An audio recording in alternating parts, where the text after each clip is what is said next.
ছেড়ে। ভাইজান, আমি বিয়া করব। বিয়া করবি? হাজারান শিষ্যগণ, আসসালামু আলাইকুম। আপনারা সবাই মন দিয়ে শোনেন। আমার ভাই, আমার একমাত্র ছোট ভাই বিয়ে করবে। আজ হইতে সমস্ত ধরনের উচ্চামি ছেড়ে সে ভালো হয়ে যাবে। আলহামদুলিল্লাহ। কারো বিয়ে করবি? কোন মাইয়া তো পছন্দ হয়েছে? ইয়ে ভাইজান, এমপি জাভেদ চৌধুরী মাইয়া সুমি।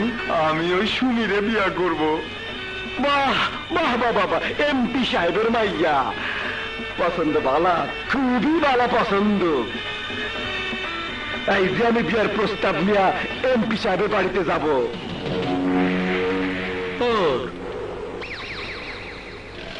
কি ব্যাপার, তুই হঠাৎ করে তাম্বু? হ্যাঁ, কালু পাগলা মানুষের পাশ শুয়ে সালাম করিয়ে রাখছে। হয়তো নাকি? এমপি সাহেব, আমি কালু পাগলা জীবনে কোনোদিন কারো কাছে কোনো কিছু চাই নাই। আজ প্রথম আপনার কাছে কিছু চাইতে আসছি। আপনি কোন, আপনি আমার না করবেন না? তুই আমার কাছে কিছু চাবি? এটা আর ঘটা করে বলতে হয় নাকি? হ্যাঁ, সরাসরি বল, কি চাস? আপনি তো জানেন আমার কলিজা চাইতেন। আমার ছোট ভাইরা আমি খুব বেশি ভালোবাসি। ও যদি কোনো কিছু দাবি করে আর আমি তা যদি দিতে না পারি, তাইলে আমি আমার গলা কাইটা ফাড়াবো। তাম্বু, এসব কি করছিস? আগে বল তুই কি চাস। আমি না দিদি পারলি তারপর তুই কল্লা কাটিস। বল কি চাস? আপনি তো জানেন আমি জীবনে ঘর সংসার করি নাই। আমার আদরের ছোট ভাই পান্দারে বিয়ে করে ওরে আমি সংসারই বানাইতে চাই। তা তো ভালো কথা। সালফল বড় হইলে বিয়ে দিয়ে সংসার করে দেওয়া ভালো। তাই এই ব্যাপারে আমার কি করার আছে? কালু, ঢং করিস না তুই, সরাসরি খুলে বল আমার কি করার আছে। আপনার মেয়ে সুমি এখন সাবালিকা, আর আমার ছোট ভাই পান্তা এখন সাবালক।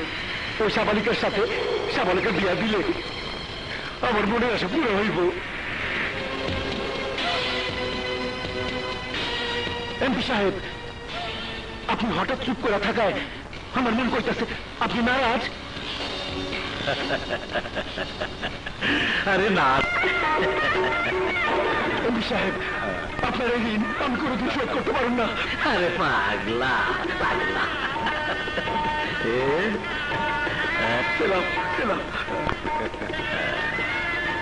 আমি সব শুনেছি। আমার কথাটা বোঝার চেষ্টা কর। কি বোঝাবে তুমি আমাকে? কি মনে করো তুমি? যেভাবে নাচাবে সেভাবে নাচবো। তুমি রাজনীতি করো, সন্ত্রাসী তোমার প্রয়োজন। তুমি ওদের শোন,